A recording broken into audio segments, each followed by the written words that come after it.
Hey, everybody, it's Scott Steen with winnersandwhiners.com coming to you with the Thursday edition of Today in Sports Betting. As always, I'm joined by my partner in crime, Mr. Scott Reichel. Scott, what's going on, buddy? Nothing much. As a Nets fan, there's absolutely nothing to talk about on what happened over the last 24 hours.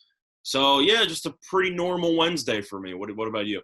Big trade there in the NBA, man. And I know for everybody that's tuning in to see our college show, Really not many high-profile matchups going on. yeah, the one high-profile matchup that we were both looking forward to talking about was that battle in the Big Ten between Iowa and Michigan State, and it got canceled. So we are just going to take a look at a couple of the NBA TV games. Scott, you got anything exciting in college you want to just drop real quick without going off on a tangent? Um, anything get your attention? Well, I don't really know how to respond to that because I'm required to go off on a tangent whenever I talk about it. So I don't really have an answer to that. But no, not really. It's a pretty, I'd say, slightly underwhelming basketball card. There's a lot of games on, but I wouldn't say any of them really stand out. Well, I gave out a play of the day, which already has seen a lot of line movement to it, so hopefully got in on that early. But for the most part, no, not really. I'll look forward if I want to watch a game to see Gonzaga win by about 90, and then I'll call it a day. okay. All right. Very good. Yeah, I was. You have anything that stand out to you? Because I was going through the card for a while trying to find a play of the day, and I found one that I liked. But before that, I was going through a lot of matchups, and a lot of it was just there. Well, I put out a couple premiums on college basketball. One of the ones that just about made the cut was the Bryant St. Francis, Pennsylvania game. For a side or a total? For a side, I originally thought about the total because Bryant just puts up a ton of points, but Bryant's good. yeah, they are. I just don't know how much help we're going to get from St. Francis. So I'd lean minus the 6.5 there. Take a look at San Francisco over Portland, 12.5. That's a ton, though. That seems to be pretty well capped out. The game I'm actually looking forward to, Scott. San Diego State game. Yeah, I was going to say that's the game that actually should be the best, and I don't really have a feel for it. I would lean San Diego State, but they've kind of they kind of started strong and then stumbled a little bit here lately.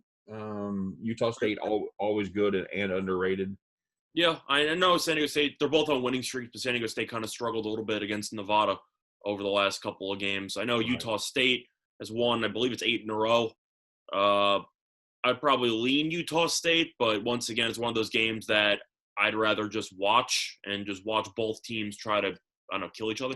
Yeah, I mean, sometimes, and that's the thing, sometimes you're just not going to have a solid play on every game. Just sometimes that line's pretty sharp. And I think that's kind of the case on basketball today. So let's talk about the NBA, Scott. I know big news yesterday, the trade with the Nets and the Rockets, the Cavs, and who else? Pacers. Pacers. That's, of course, where Oladipo came from. So recap real quick, Scott, in case people have been a little too busy with maybe some other things. They didn't hear all the details of the trade. Run it down real quick for us as a Nets fan. What were the main components of this deal? All right. So you had 4 teams involved. The Nets ended up getting rid of a couple of starters and some potential bench players as well. The Nets got rid of Caris LeVert, who is a sixth man, kind of, for some reason, even though he was good enough to start on most teams. Got rid of Jared Allen starting center. Got rid of Taurean Prince off the bench. Got rid of Kurucs as well. 3 first-round picks and 4 first-round pick swaps. Are the swaps going to matter? Probably not, because I don't think Houston's going to be very good for a while. But still, other than that, you had the Pacers who got involved, and they ended up shipping off Oladipo to Houston. So Houston got a bunch of picks and Oladipo, and yeah, it's in full rebuild mode at that point. The Pacers got Caris LeVert in exchange for Oladipo, and then the Cavaliers, for some reason, picked up another center in Jared Allen, and they also got Prince, giving up a first-round pick in the process. Is that a brief summary there? Yeah, that pretty well sums it up. It's a pretty hefty price to pay for the Nets to pick up James Harden. I guess you make this kind of a deal thinking that's going to put you in the championship. At least you have to think that. At least the finals. And do you think that's the deal that puts them over the top? Is this going to be enough to beat the good teams there in the East, like your Milwaukee's, your Boston's? Is that going to put them in front of those teams? I think it should be, but the one issue that I have with the Nets' current roster is that besides DeAndre Jordan, who is aging and isn't the same guy he used to be, they have absolutely no front court depth at all. Right. No rim protection, no nothing. So I know it might work out against a team like Boston, which doesn't have any real interior guys, stuff like that. Milwaukee, I'm not a big fan of. I think that Milwaukee has some flaws, but who on the Nets can guard Giannis? It's a problem. And then, you're talking about the Lakers and how they might match up in the finals. I don't think anyone on the Nets can guard LeBron or AD. So I think that even though they're going to try to outscore opponents, then its defense was awful in the first place. And I don't think getting rid of your best rim protector and Jared Allen is supposed to help anything. I think they're going to give up 115 points per game. Yeah, I wondered about where the size was going to be because, you're not going to get defense out of Kyrie. You're not going to get defense out of the Beard. Durant's a good defender, but still, the point is you're looking at this team and you say to yourself, they have a lot of offense, and I get that. But Jared Allen, I don't get me wrong, I've had a mixed bag of emotions with Allen, where I think he's good sometimes and he's bad other times. He was really good this year, and he's a very good rim protector. Right. And in the NBA, if you can't protect the paint, you're kind of screwed. Going to be a long night. So I think if the Nets are going to win games, they have to just outscore teams all the time, which might work in the regular season. But in the playoffs, it might get a little dicey. So let me revisit that hot take.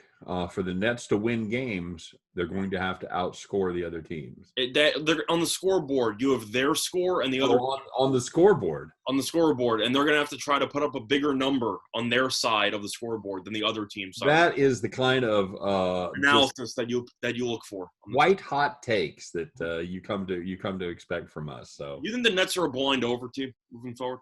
I think they have to be until the market adjusts. I think there's always an adjustment period. They're going to not even just those three guys, by the way, because we also didn't mention Joe Harris, who's a starting shooting guard on that team. Usually, he might come off the bench now.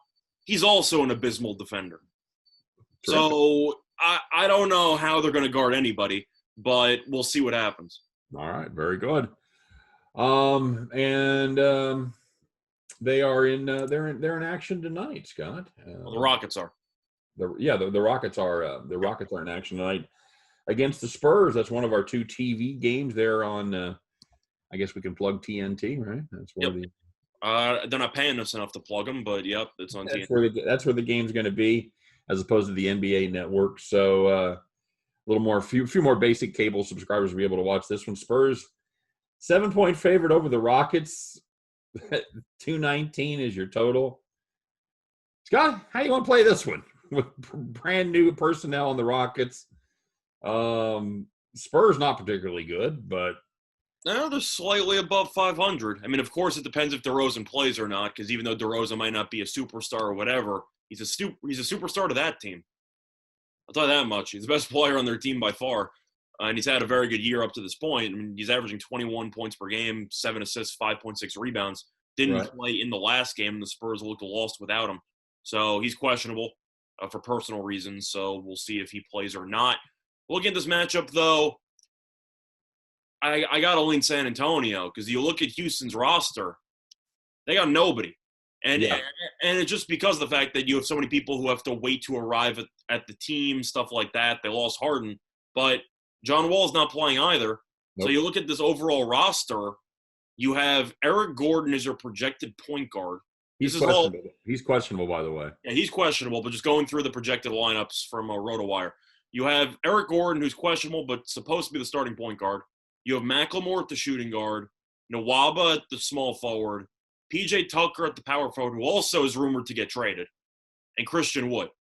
Now, I like Wood, but you're missing about 5 or 6 guys on the roster, potentially more, depending on if Gordon plays or not.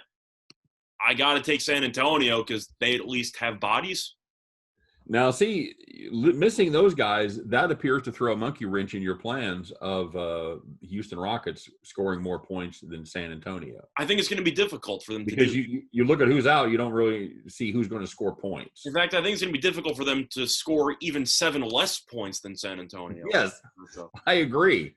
If you were going to have to somehow weight it one side or the other, you would say that San Antonio probably will score seven more or more than the Houston Rockets. Would you agree with that? What are you expecting here? Complete no-show from Houston? I think so. I don't. I mean, it could have been one of those. Where the plucky backups pull together and just Disneyfy it and go out there and win one for the Gipper or whatever. But I don't think so. I don't see that with going on with Houston, especially with the people that are missing. I mean, Wall's had a good year so far. Yeah, he's also out, but you're looking at this roster and who they have even on the bench for this matchup here. I mean, Boogie's been terrible. I'm just going to be honest. I don't even know if we can count him at this point. I mean, I feel bad for him because he's had so many injuries, but he's not getting any minutes. Now, how long, Scott? Now, these guys got a quarantine. They test. How does that work as far as Oladipo and Keurig showing up here? So they're going to have to go through some additional testing, stuff like that. I don't believe they have to quarantine because as long as they've been tested regularly, and if they land in Houston and stuff like that, they'll probably have to wait a couple days before joining the team. But It's not a full-scale 7-day quarantine session. So they'll be out for a couple days, but nothing extreme. That's my impression of how the trades work. Couple rapid response tests. So I think you got to play San Antonio there in this spot. I mean, Houston's going to give a bunch of players who probably don't deserve that many minutes, 30-something minutes a game. It worked with the Nets yesterday against the Knicks because A, the Knicks are awful, and B, the Nets have Kevin Durant, who's a pretty good player. Houston does not have that option. So, yeah, not good. I think if you want to look for props, maybe you look at Eric Gordon if he plays, but Christian Wood's kind of like the only real source of offense on that team based on the current lineup. So if you want to go for him in a daily fantasy thing, I think Wood's probably a good option, but we'll see. Okay, very good. Scott, as I sit here at 10:30 in the morning Central Time, someone just pulled up delivering Papa John's. Now, that's a gamer right there. If you're getting Papa John's at 10:30 in the morning, you have the UCF game in half an hour. That must be it. They're getting their pizzas for that UCF game. I've heard of waking up eating cold pizza. If you want to talk about the scoreboard philosophy that we just went through, the game changer there. Did you hear that better ingredients leads to better pizza? Papa John's, baby. That's something. That's something right there, isn't it? Yeah, that's absolutely right. All right, so you and I are both on San Antonio there. Any thoughts on the total of 219? I have to lean under, but then again, anytime you have Houston's backups in, it could turn into a track meet. But I'll lean under. It's just San Antonio, even though this team might not be as good as it used to be because, they were winning finals almost every year. Right. I still think this team has some pieces. DeJounte Murray's progressed pretty well. I don't know if DeMar DeRozan's going to play or not. If he is, then this line should fly because I think DeRozan's that valuable. But Lonnie Walker's been good. Keldon Johnson's been good. Aldridge is still a pretty steady guy.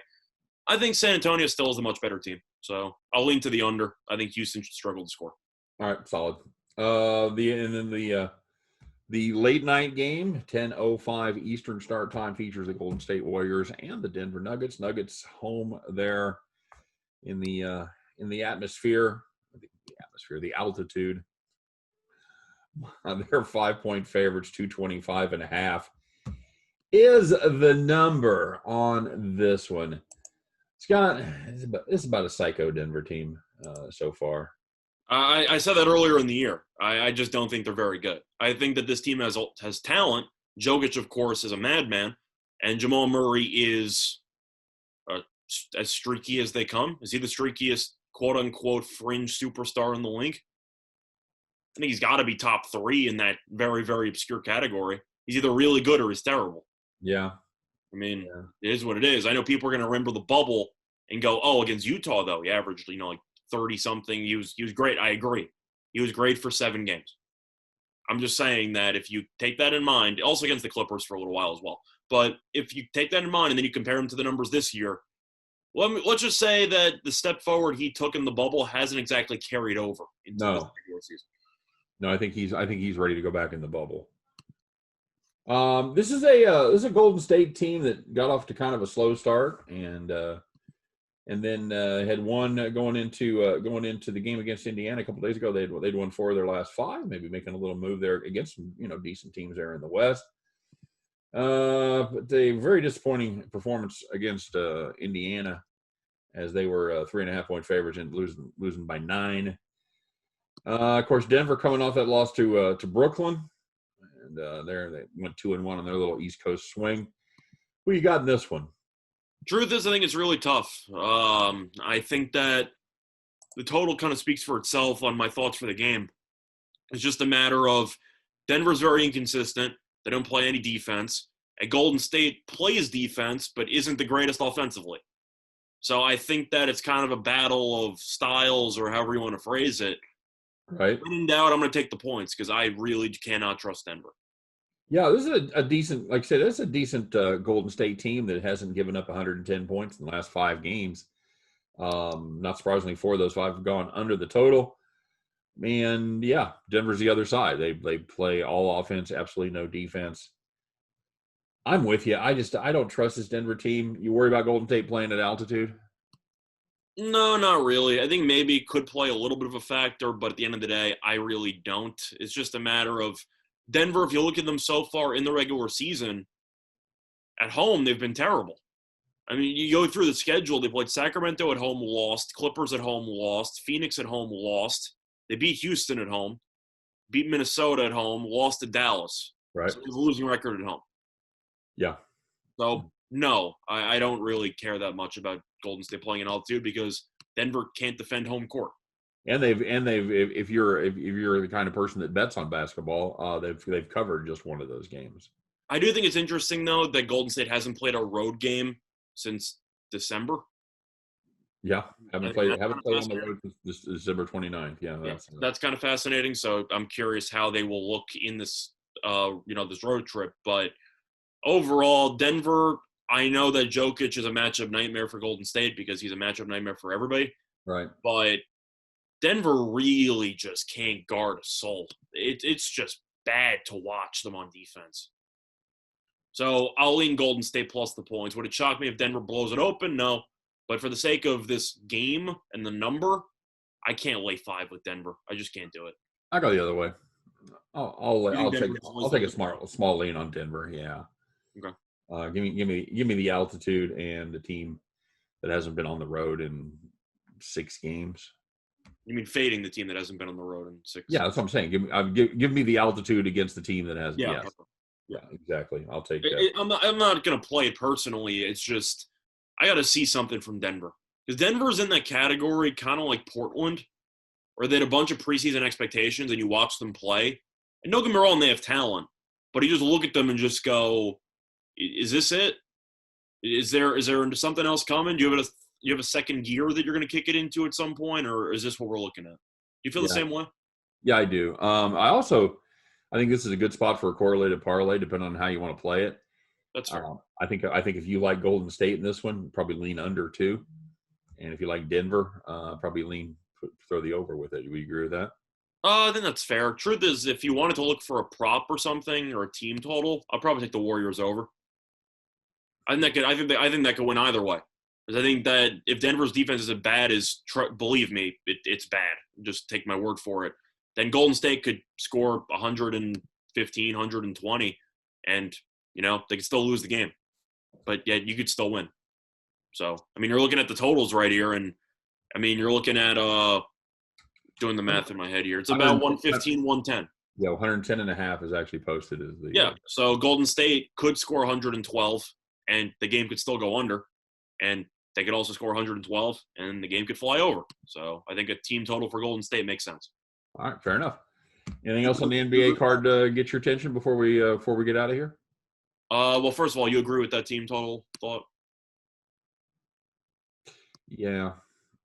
Although I'll tell you, it troubles me. They've only posted more than 110 5 times this season out of their 11 games. It's definitely true. I'm just acknowledging how bad Denver's defense is. Yeah, they are awful. They're I don't know the numbers, but I'm not a look up the numbers kind of guy. But how many defenses are worse in the NBA than Denver? I gotta say that they're bare minimum bottom 10. Probably. Yeah, I don't know if they're bottom 5. Probably fringe bottom 5.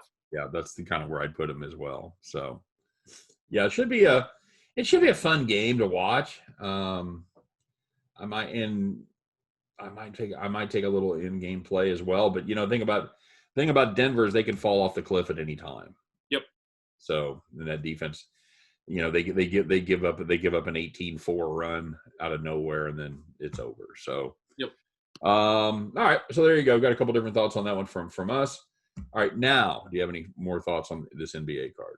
Well, looking at pretty much the entire card, once again, it's a pretty underwhelming card. It is. Not really gonna sugarcoat that, but I believe I mentioned this last time, and I feel like I might have to go back to it. Miami has no players, but they're still getting 10.5 points against Philly. I know we disagreed on this last time, and Miami almost won the game, went to overtime. So I don't want to lay 10.5 with Philly. I don't know how you win with everybody. They don't have any players, and yet Philly still struggles to win games. It's just, I don't know what it is, but Ben Simmons this season has just been awful. I know that he's averaging like 8.5 rebounds and 7.5 assists, but he's really only averaging 12.6 points per game. Yeah, really, that's amazing. Yeah, just again to go down this list. It's a terrible card in the NBA. Dragic is out, Adebayo's out, Haslam's out, Butler's out, Nunn's out, Harkless is out, and who else is out? Bradley and Okpala. So. Well, you forgot, though, that Philly's going to be missing Seth Curry, so, that kind of balances out. Yeah. I'm not going to play it personally. It's just Miami always plays well against Philly, and the last game they had nobody either, and the game went to overtime, and Embiid needed to score, 46 for them to win the game? Okay. You don't think 11.5 is a bit too high? I know that Miami has no players. I'm just saying, I think 11.5 is too high when they couldn't even cover 7.5 the other day. Well, I know you're the third man off the bench in this game, so that scares me. I should be. Coach, put me in. I've been warming up. Coach, I'm ready. I've been practicing all season. Oh, all right. So, yeah. I'm not playing it, but this NBA card's not very good. I'm old school. I say if you don't have the players, you're not going to win the game. And you say it's some kind of devil magic, and they're able to. Spoelstra against Philly, there is some type of devil magic going on because Philly's never been able to really solve it. All right, very good. Well, that'll be fun. Luckily, unfortunately, that's not going to be on TV. So damn shame. I know you'll be able to find it somewhere with your. But it is on TV. Rockets Spurs. So get excited, everybody. I'm psyched. I'm totally psyched. Speaking of TNT people were bothered when they were flying to Houston and saw that Harden got traded mid-flight. A little bit. I have to assume so. Yeah, I think so too. All right. As always, if you're looking for even more opinions on these games and with a lot less goofiness, make sure you stop by and check out winnersandwhiners.com. Deep dives into every game every single day. It is, quite frankly, the best site for predictive sports analysis. And hockey. I was just going to say that. And hockey is back as of last night, full hockey slate. By the way, Scott, I'm going to be making an appearance on ESPN Radio out of Denver on Saturday. So make sure you tune into that. I'll be on there about 11:15 Eastern time. What will I be talking about, Scott? The Avalanche. Be doing a hockey preview. That's right. I'll be doing my breakdown for the upcoming hockey season, for over and under on win totals, and who I like to go to the Stanley Cup Finals. It's interesting because Colorado already played a game, but yes, that works, I guess. Sure. I know that I've got my day full for the next couple days. It's a mid-season win total breakdown for Colorado. Well, I don't think you can. I think you can still. I'm joking. I'm just saying they played a game. I understand. A lot of people played games. So anyway, that's what I'll be doing on Saturday. So I'm pretty excited about that because you know what a hockey guy I am. Mm-hmm. So I'm being dragged kicking and screaming into hockey, buddy. But welcome aboard. I know. I'm going to play the Rangers tonight, so that's what I'll be watching. Excellent. All right, there you go. So make sure you check out Winners and Whiners hockey, basketball, football. We've got a few games this weekend. We'll be, of course, talking about those coming up very, very soon. There's football on this weekend? I believe there is, sir. Some sort of what do they call it? The NFL playoffs. Talk about the playoffs? Are you kidding me? I was hoping to win a game. My Chiefs will be making their Run It Back debut. That's the slogan around here, by the way. Run it back this year. Okay. Which is ironic because you'd never want the Chiefs to run the ball. But yes. No. It'll be interesting. So that'll be fun. Anyway, we'll be talking about that here in the next couple of days. So probably tomorrow. And as a matter of fact, we'll be doing the NFL shows tomorrow. So I'll try to fit it into my hockey research. All right, guys, that's it. For myself, for Scott Reichel, for all of us over here at winnersandwhiners.com. We appreciate you guys stopping by, checking us out. As always, don't forget to like, don't forget to subscribe. Let us know what you're playing in the comments section. We'd like seeing what you're on today and telling us if we think we're absolutely out of our minds. So that's going to do it for us. You guys take care. Have a great day. Hope every one of those tickets in your pocket turns into cash money back at the window.